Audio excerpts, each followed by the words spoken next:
Salut à tous, j'espère que vous vous portez à merveille.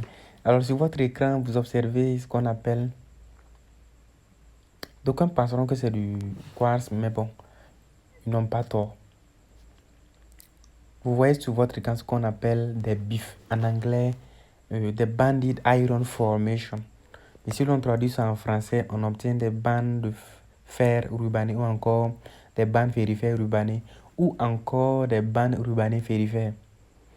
Et ce sont des formations sédimentaires qui sont constituées essentiellement de fer tels que euh, les massifs, la magnétite, etc., etc. Et nous, en tant que géologues, nous allons demander par quel processus est-ce que ces bifs-là se sont formés. Et à cet effet, il existe plusieurs modèles qui expliquent comment est-ce que ces bifs-là se sont formés.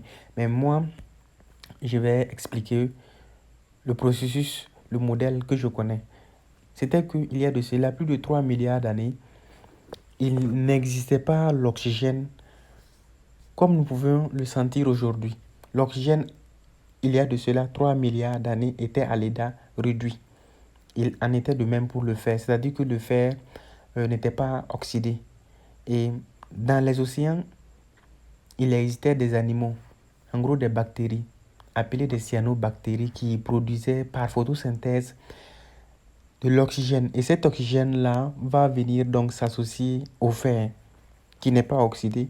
Et donc, ces deux vont s'associer et se précipiter au fond des océans. Ils vont se déposer au fil du temps sous forme de strates. Ils vont constituer donc ces bifs, donc des banded iron formation.